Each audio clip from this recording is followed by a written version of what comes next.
Okay, good afternoon, everyone. We're going to go ahead and get started with today's webinar. My name is Greg Nielsen, and today's webinar topic is finding your North Star through strategic planning. I want to thank all of you for making time in your schedule for today's webinar. I'm hoping that you find a lot of value in the conversation today. Strategic planning is a topic that I love talking about. So, my own personal preference, I love strategic planning. I love working with organizations as they craft their strategic plan. A little bit of information about me and my background. My background originally was as an attorney. I started my career as a lawyer in the Army. I was an officer in the Army, and I was in the JAG Corps. So I was trying court-martial cases around the country. In 2008, I made the transition to the nonprofit sector, and I served as a nonprofit CEO for a little over a decade of two different organizations. The first was a pediatric healthcare nonprofit, and then later I served as the CEO of the Center for Nonprofit Excellence. In 2008, I started my own company, Nielsen Training and Consulting, and now I work with organizations all across the country, and I work in three primary areas. So my areas of focus are board governance, board transformation. I do a ton of work with nonprofit boards, strategic planning, our topic today, and then organizational development and design, which is everything from nonprofit startups and formation all the way through mergers and acquisitions with nonprofit organizations. I also am privileged to work with Dennis Miller and the DCM Associates team. I'm the managing director of the Southeast Division, where we work extensively in the area of CEO and executive search. Our roadmap for today is we're going to touch on 5 key topics, and then I'm going to leave time at the end for any questions that you may have. Now, I know we have a pretty large group today, but we're going to still take questions. So if you have questions, I encourage you to either place them in the chat so that I can see them when we get to that point, or we will have time to verbalize your questions as well. But the 5 key topics we want to talk about today are, number one, for nonprofit organizations, why strategic planning? Why is this important? Why is this a topic that I'm so passionate about that you've taken time out of your busy schedules to learn about and to enjoy and to participate in a conversation about today? We'll talk about the cornerstones of strategic planning. So before you jump into a planning process, what are some of those cornerstones, some of those key pieces that you should have in place and make sure you're thinking about? I'll share with you what I call the 4 Ps of a strategic planning project, the 5 key principles, and then my process when it comes to strategic planning. And I know every consultant, every nonprofit leader has their own process that they feel comfortable with. I'm going to share with you the tenets of my process, which is the Finding Your North Star process. As we get started, thinking about why strategic planning, I often have a conversation with board members, with nonprofit executive directors who dread strategic planning, who say, why are we doing this now? Or why should we be investing time, number one, investing resources, number two, in a strategic planning project? The benefit of strategic planning is that it provides a roadmap or a compass for your organization. It allows you to set direction. As an executive director, it allows you to know which way you're leading this organization. What are the key goals? What are the key objectives and priorities for your leadership? I often liken it to when I was the executive director, when I was a nonprofit CEO, it was like you're the captain of the ship, right? And you can be a fabulous captain and you can know all of the technical aspects of your job. But if you don't know the destination, if you don't know where you're heading, where you're steering the ship, the risk is that you may wind up going in circles, right? So the benefit of a strategic planning process, a thoughtful strategic planning process, is that it provides you as the leader, your board, as well as your staff, your team, your volunteers, with a compass, a roadmap of what is our destination? Where are we driving this organization to? Why plan strategically? right? One of my favorite quotes of all time. So if you've ever participated in one of my webinars before, you know that I'm a big proponent of quotes. One of my favorite quotes comes from Alice in Wonderland. Alice in Wonderland was asking the Cheshire Cat, which way should I go? And the cat responded, well, it depends on where you want to head towards, where your destination. And she said, well, what if I don't care? And the cat responded, then it doesn't really matter which way you go, right? So the benefit of planning strategically is providing yourself, your staff, your volunteers, your board with that roadmap, with that sense, not only of where are we going, but why are we going in that direction? How does that benefit the communities that we serve? How does that advance the interests of our mission? How does that bring us one step closer to our vision? President Eisenhower had a famous quote that says, as I'm preparing for battle, when I'm considering battle plans, plans are useless, planning is essential, right? So the benefit of a strategic plan, and I tell this to nonprofit boards all the time who think of strategic plans as a document. They think of strategic plans as a binder, right?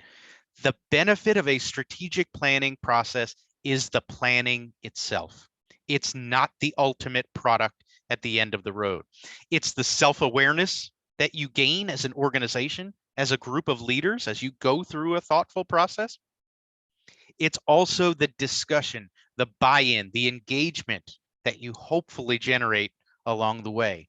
So again, I encourage you not to think of strategic planning as a destination, not to think of it, a strategic plan, as a product, like a good that you would go ahead and buy. Rather, what you're buying is a process. What you're investing your time and your resources in is a process that hopefully will generate engagement, enthusiasm, inspiration, difficult questions that you need to confront as an organization. Some of the benefits of strategic planning. First, as I mentioned, it establishes a direction and a priority. As a nonprofit CEO, and my last organization, the organization I walked into, did not have an existing strategic plan in place. As a leader, what can already be a lonely, difficult position as it is, that was unsettling, right? I can be a fantastic leader. I can be a motivator of staff. I can be one who generates outputs and results and impact. But if I don't understand, or if I don't know what is the greater goal, what is the directionality of the organization, that makes the job infinitely more difficult. Second benefit of strategic planning is it generates engagement and ownership of the mission. One of the most common difficulties I hear from nonprofit executives that I coach is I just can't get my board engaged. They're distant. It feels like they're just listening to me report on activities and outputs. One of the benefits of a strategic planning process is that it not only invites engagement from the board, it depends on and requires engagement from the board. And then the third benefit is inspirational. A thoughtful strategic planning process is about lifting our gaze as organizations and leaders from the day-to-day minutia and operations of our organization to thinking about what's possible. What are the opportunities that are out in front of our organization that we could, should, must consider in order to move ourselves forward? That's an exciting process. That's a process that invites that type of inspiration and engagement that we're talking about. It's more than just talking about who's going to do what next week or what is our next major event as an organization. It's lifting our gaze from that and thinking at a broad strategic level, the 30,000-foot level. What's possible for our organization and what resources would we need to apply to get there? Nevertheless, I'm a geek when it comes to strategic planning. I love strategic plans. I love talking about them. I love facilitating them. Nevertheless, when I talk to nonprofit leaders and I talk to boards and I ask them, one of the first questions I ask is, what has been your past experience with strategic plans and strategic planning? I always love to know that as a facilitator.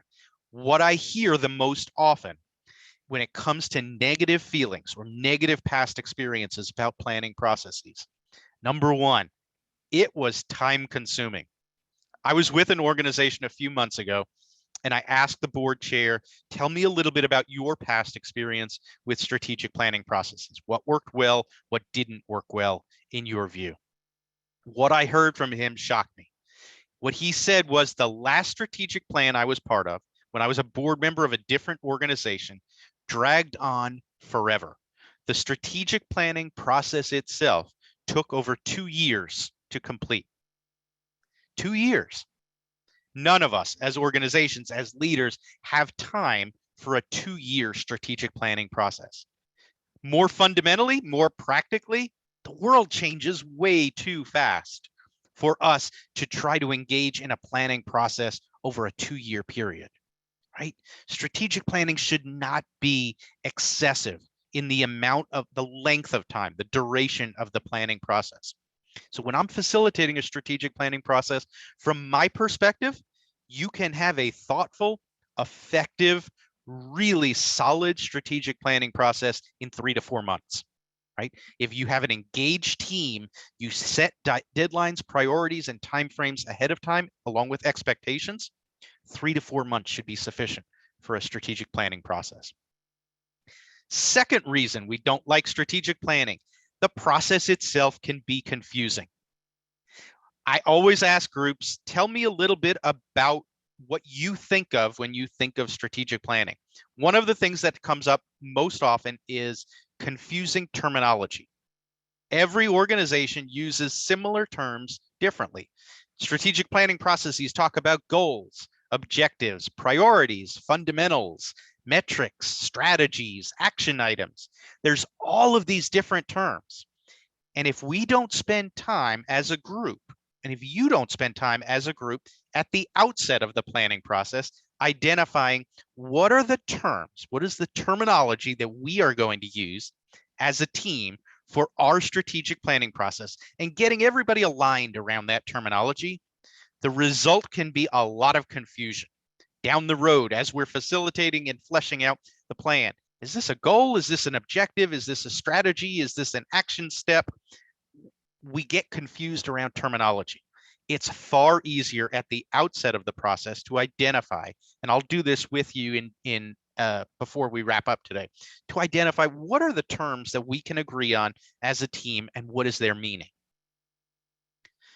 Third reason that we don't like strategic planning typically, and this is mostly comes to me from my executive directors, from my nonprofit staffs, is unrealistic goals. Have you ever been a part of a strategic planning process where you sit down and you talk about opportunities and what's possible, but you don't marry that with a question of what are our resources, what is our current organizational capacity, and what resources would we need to acquire or devote to this goal in order to be successful? I have seen far too many nonprofit strategic plans that read beautifully. If you were to pick them up off the shelf and read them, they look as though this organization is ready to conquer the world, right? They are ready to solve hunger. They are ready to educate kids throughout the country. But when you look at what resources are required, they either didn't have that conversation or the goals are unrealistic based on the size and scope of the organization.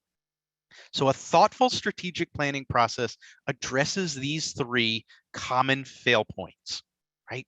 It is short-term in duration, meaning we're asking for a focused commitment of time, effort, and energy from the planning team. The process is clear to everyone on the planning team. And third, we commit to one another that when we commit to goals in the strategic plan and strategies in the strategic plan, we are also going to work through the resources that either we have currently that will apply to that goal, or the resources we know we need to acquire in order to be successful. Fourth reason we dislike strategic planning is, as I said, what about capacity? What about our resources? That is an often overlooked component of nonprofit strategic plans, is what capacity do we have? What capacity can we acquire to move the needle and move us towards success in each of our goals? Before you can engage in strategic planning, I told you that there is a cornerstone to effective planning. Strategic planning has to be grounded in a strong organizational foundation. The foundation for nonprofit strategic plans is your vision, your mission, and your values. Before you can embark on a planning process to talk about what do we want to accomplish, what goals do we want to set for ourselves over the next 2 to 3 years, you have to feel comfortable that your vision, your mission, and your values are in a healthy place and don't also need to be updated or revised. That's one of the first decision points for nonprofit organizations in embarking on a strategic planning process. Is your vision, mission, and values still reflective of who you are today? Or does the planning team need to devote time to revising and updating your vision, mission, and values? Quick differentiation. When we talk about vision, vision is the destination. Where are you heading as an organization? If you were phenomenally successful, what would your destination be? I worked with an organization recently, and their vision was as simple and as compelling as no child in our community goes to bed hungry tonight. Right? That's graphic. It's compelling. I understand exactly what this organization is doing and what their vision for the future is. The mission is how do you go about doing that? Right? So if our vision is no child goes to bed hungry in our community tonight, our mission is how do we do that? We do this by providing food to children and families after school. We do this by operating a food pantry. Your mission is the how. Where are you heading is your vision. Your mission is how are you getting there? And then finally, your values are the guardrails, right? So if the mission is the roadway that you're traveling towards your destination, your values are the guardrails. What are those core principles that you refuse to compromise along the way? Maybe it's transparency, equity, integrity. Those are examples of core values that we see frequently in the nonprofit sector. So again, before strategic planning, critically important to make sure that your vision, mission, and values are in a healthy place and are reflective of who you are as an organization or where you're heading. When we think about laying out a strategic plan, right, this is just a visual representation of what we're talking about. Your goals and your strategies are buffered, right? They are supported, they are bracketed, they are buffered by your vision and mission statement at the top and your values on the bottom. What that does is it nestles your goals and strategies within a larger framework of the organization that takes into account your history, where you've been, and also your direction, where you're heading, as well as your organizational values. If you're revising your vision as part of your strategic planning process, some of the questions to ask yourselves, ask your board, what would an ideal news headline regarding our organization read 20 years from now? These are just some prompts, some questions to begin the process of fleshing out your vision. What is our dream, our vision for the community? If we were successful, what would the world look like for the community that we serve? What would we like to see change in our community? Right? These are just, there's nothing magic about these questions. You don't need to answer them like essays. They're just prompts to get your board, to get your organization thinking about your vision if you need to define that or if you don't have that in place currently. Your mission, as I said earlier, is the how. What are you going to work towards to make that vision a reality? How are you going to do it? And then your values, another quote for you. If you don't stick to your values when they're tested, they're not values, they're hobbies, right? This is an expression that your core values are those guardrails. What will you as an organization commit to that you won't compromise along the way? As I mentioned, a couple of common examples: equity, transparency, integrity, fairness, whatever those organizational values that support your work are, right? And this quote comes to us from none other than Jon Stewart. Now we want to talk about the fundamentals of strategy. We've talked about the why. We've talked about why do sometimes strategic plans fail. Now we want to talk about the concrete strategic planning process. As I mentioned, the process that I use is called the Finding Your North Star process.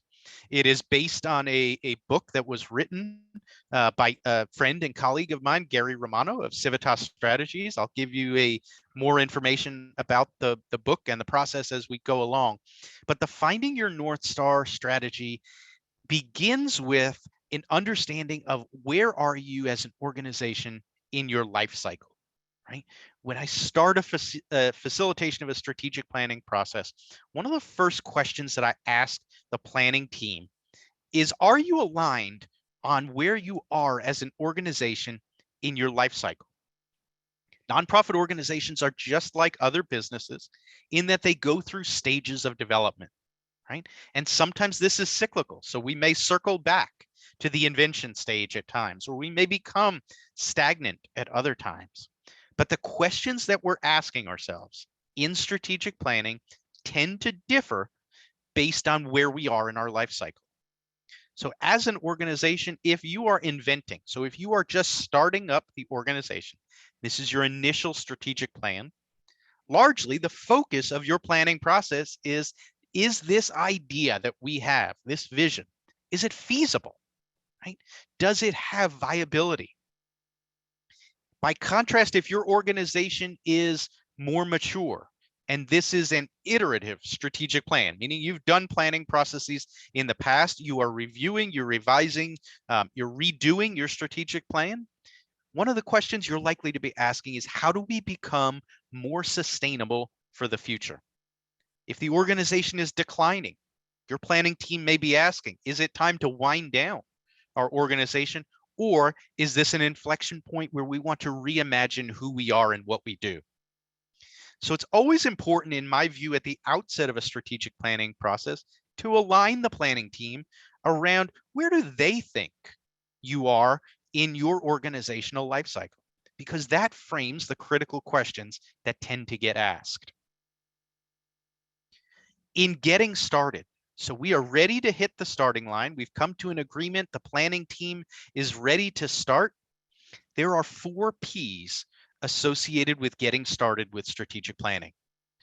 The first is clarity among the planning team around the purpose of your strategic planning project. Not all strategic planning projects have the same purpose, right? For some organizations, we may be in a crisis, right? Our finances may be in dire straits.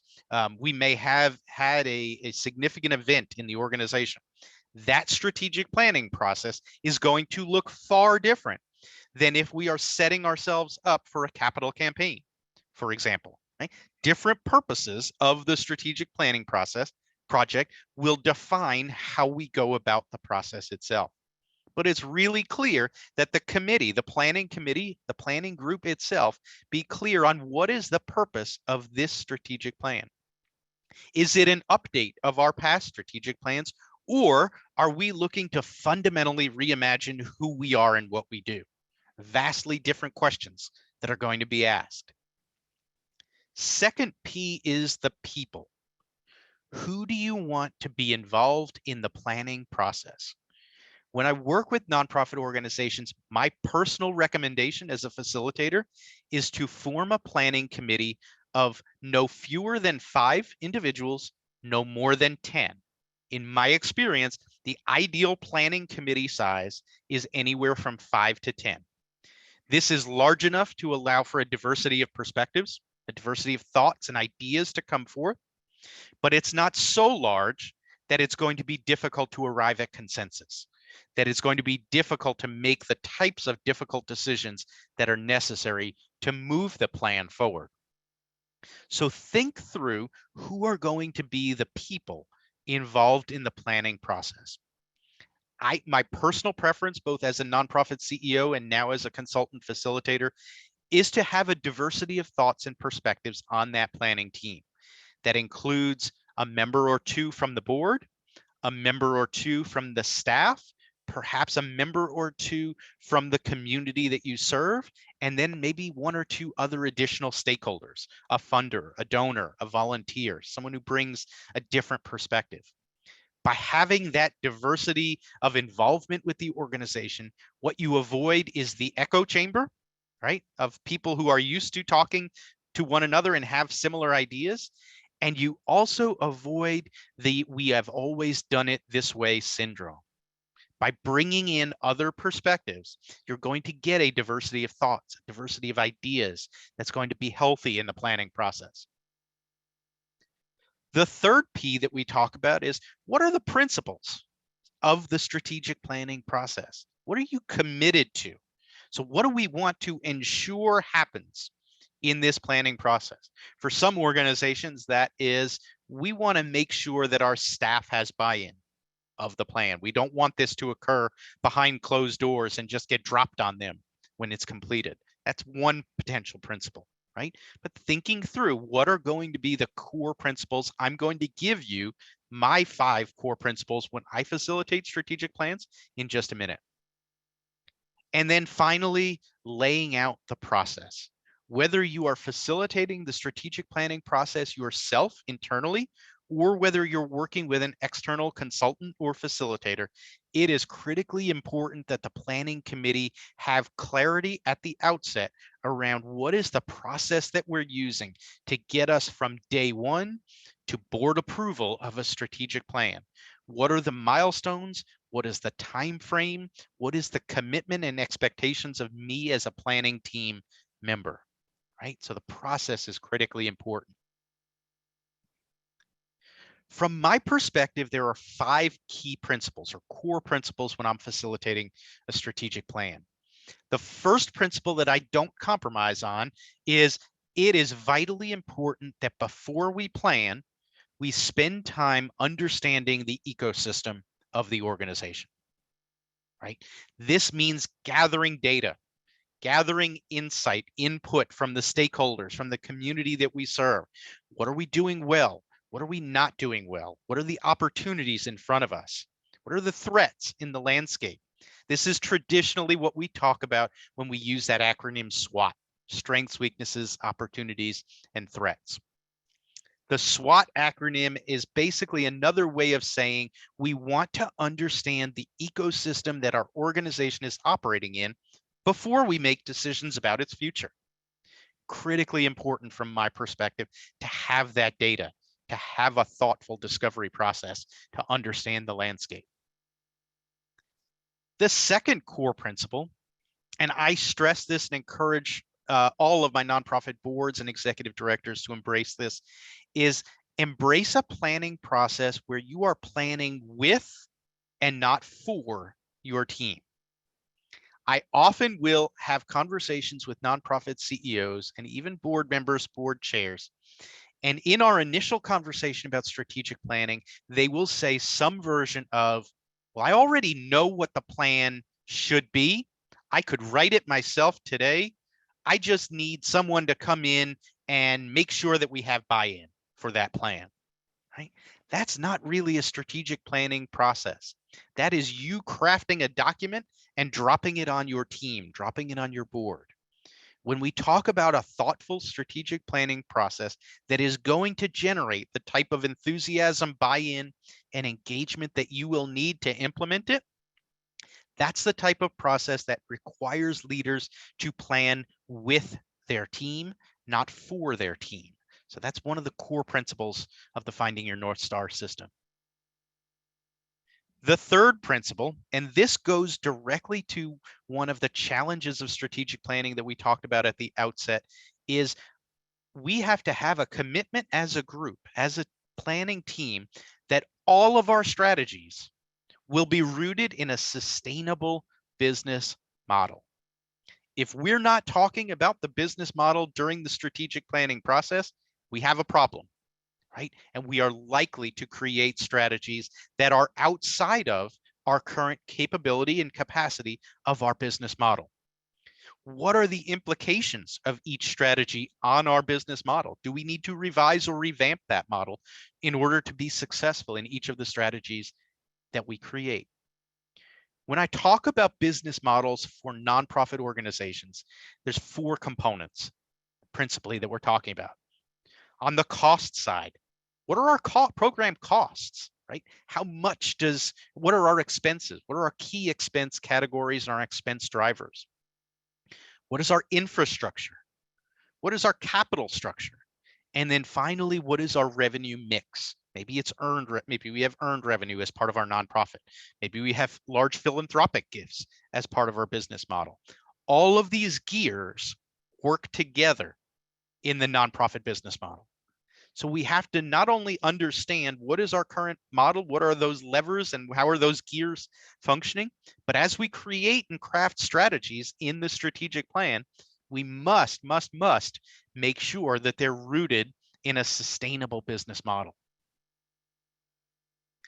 The 4th key principle of strategic planning from my perspective is we must be able to move swiftly and seamlessly into implementation following the board approval of the strategic plan, right? What do we know from the data and also anecdotally? The number 1 place that strategic plans fail for nonprofit organizations occurs on day 1 after board approval. If we don't know what we're doing on day 1, day 30, day 60, day 90 after adopting the strategic plan, all we've done is create a fancy document. We haven't created an actionable, living, breathing plan for the future of our organization, right?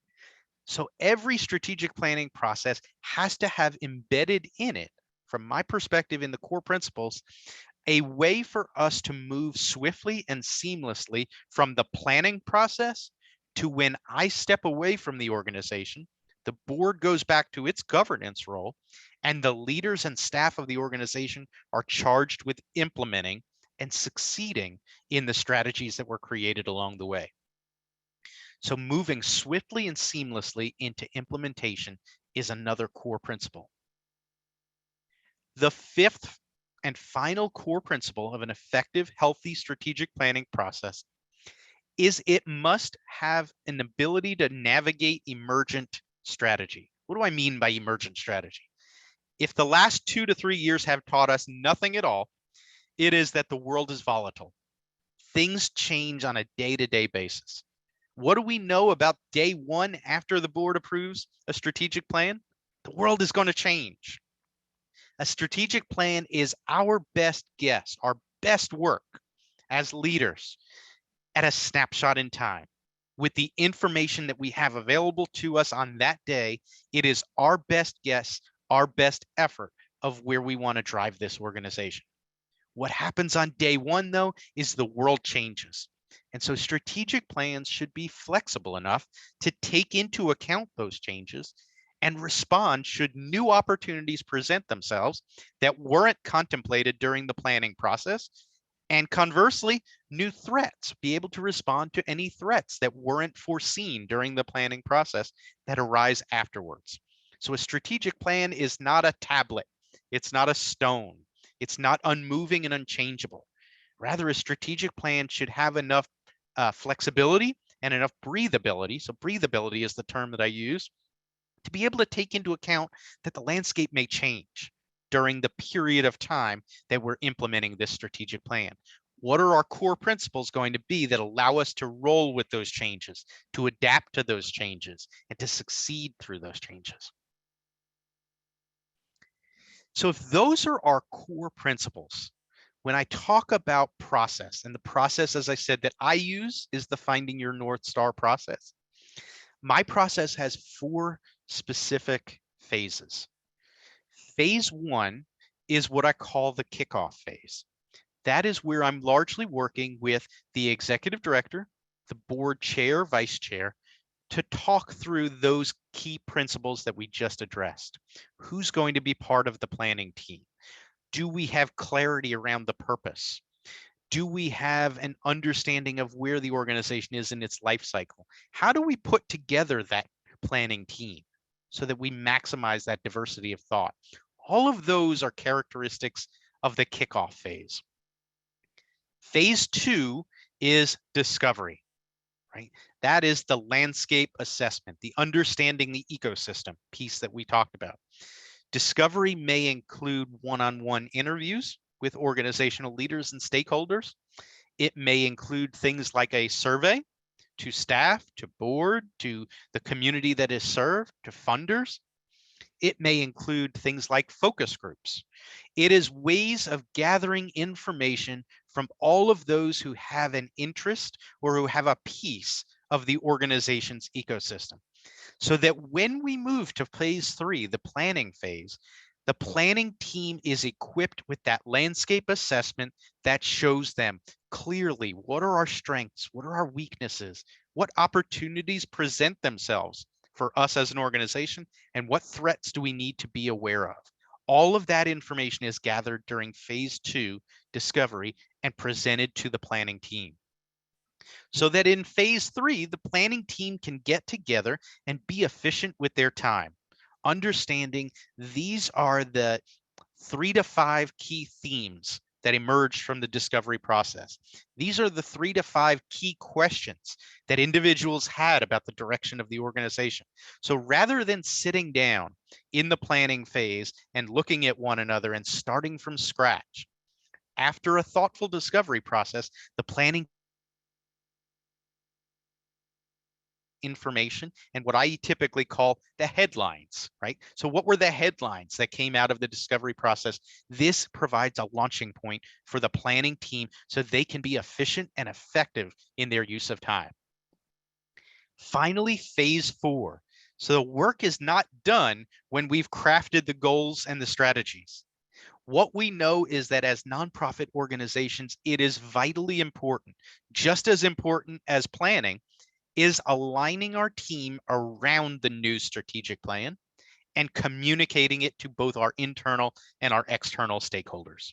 So phase 4 is dedicated to looking at the plan holistically and saying, if this is our plan, how do we need to align the direction, the roles, the capacities of our organization to be successful in implementation? And then how are we going to roll this out from a communication standpoint, internally as well as externally? So again, different consultants, different facilitators have different processes that they use. I share this process because it worked for me. It works for me as a facilitator, and I've seen the results. It is proven and evidence-based in working with nonprofit organizations. When we think about an effective planning process, so I laid out the 4 steps. What we're doing is we're reversing the pyramid. The discovery process, that phase 2 that we talked about, generates opportunities. It's going to provide a menu of things that we could do as an organization. Sometimes that can be overwhelming to look at, but that's a menu of opportunities where impact is possible. What the planning committee does in phase 3 is take that menu of opportunities and distill it down into no more than 3 to 5 goals, actionable. This is the intersection of where opportunity meets our will as an organization, which meets our resources as an organization. Once we've settled on the goals, the next step down is strategies. Strategy is the how, the direction, the rationale, who's going to take the lead, how are we going to measure our progress, and what is our timeline for success in each of these goals. When you look at it visually, so when I prepare a strategic plan, when I design and lay out a strategic plan visually, as I said, it's critically important to be clear on terminology. The terminology that I use is goals, strategies, and actions. Those are the 3 terms that you will see in any of my strategic plans. The goal is the what. What are we trying to move the needle on? What are we trying to accomplish? That's our goal. Strategy is the how. How are we going to do that? Action steps are when we get into the details. Who's going to be accountable and how are they going to do that, accomplish that strategy? So again, just Thinking about the rule of 3 to 5, 3 to 5 goals. Each goal has 3 to 5 strategies. Each strategy has 3 to 5 action steps. You can see how it's embedded and baked in that transition from planning to implementation by having the conversation and documenting who are the accountable hows. What are the accountable hows in the plan itself? We are baking into the process conversation around implementation. What happens on day one?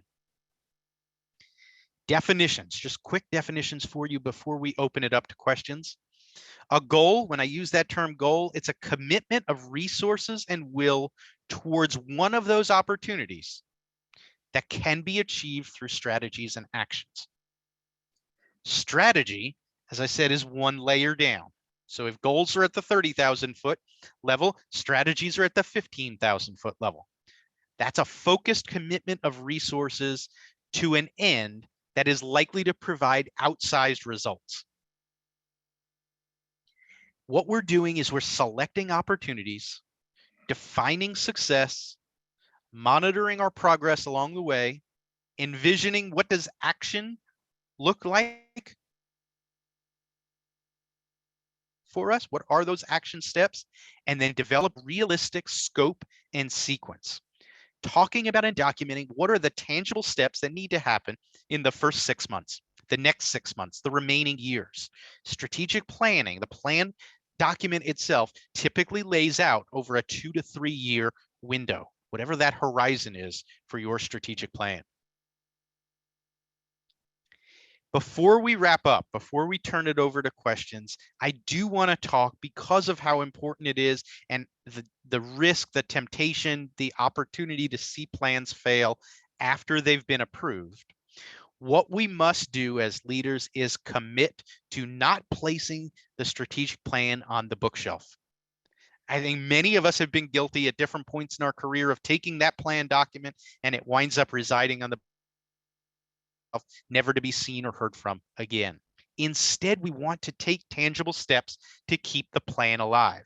A couple of ways that you can do that. Number one, you can create a dashboard of the strategic plan. So what are the goals? And then a simple, and I stress simple, way of reporting on those goals to the board and to the staff at regular intervals. Many organizations will use a red light, yellow light, green light next to each goal or strategy.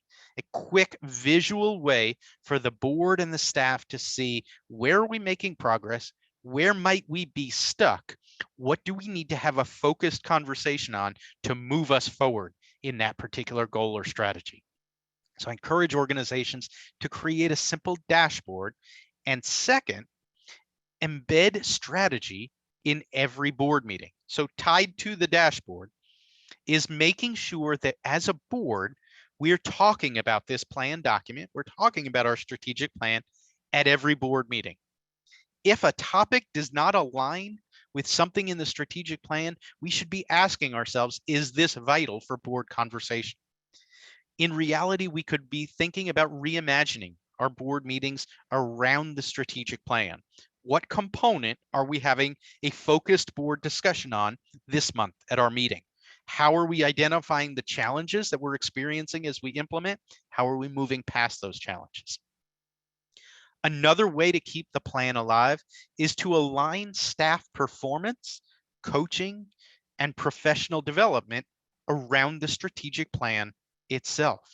So we talked about capacity and we talked about resources. What does your staff need from a training, professional development, coaching standpoint in order to be able to successfully implement the tenets of the strategic plan? And then finally, many organizations will have a periodic board strategy retreat. Maybe it's once a year, maybe it's once every 6 months, but a way for the board to come together outside the rigors of a normal board meeting to talk about the strategic plan and to revisit, where are we? Where have we made the most progress? What goals have been accomplished? Where have we gotten stuck and may need to rethink or revisit components of the plan? So again, every one of these 4 bullet points are designed to keep the strategic plan as a living, breathing part of the document and your leadership. With that, I'm going to open it up to any questions that you may have. If you have further questions about the Finding Your North Star process, I do encourage you to consider picking up the book. As I mentioned, it's written by a friend and colleague of mine, Gary Romano. The book is available on Amazon. So if you search for Finding Your North Star on Amazon, I believe it's one of the first 5 or 6 entries that pop up on your Amazon search. With that, I'm going to stop my screen share. Before I do that, though, I do want to share with you my contact information. So you'll have access to the slides. You also know how to get a hold of me through this slide, right? So if you have further questions, I can be reached by email, gregory@nielsenconsults.com. My website is www.nielsenconsults.com. Also active on Facebook, LinkedIn, and Twitter. Would love to connect with any of you there and continue the conversation. And you also have access to my phone number. If you happen to be a podcast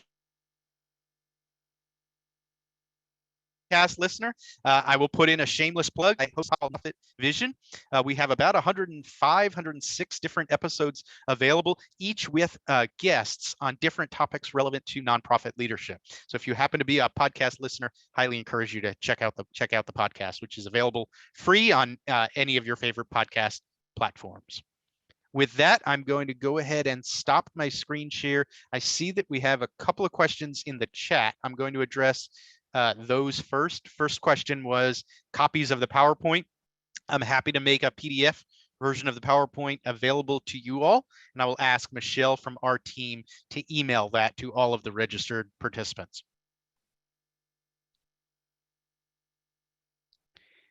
Good question in the chat from Joy Sloan. Should job descriptions also reflect the strategic plan? That is a fabulous question, and the answer is job descriptions should align with the strategic plan.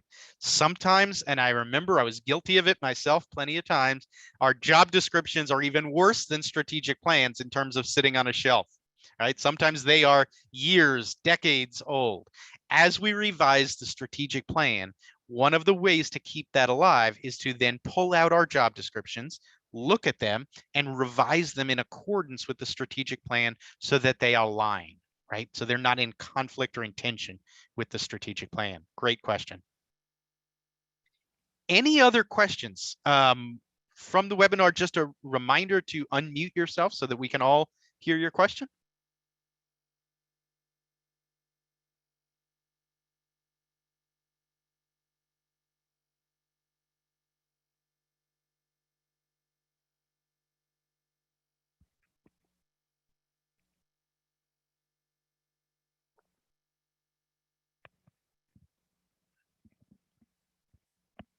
Just a reminder, if you do have a question, just be sure to unmute yourself.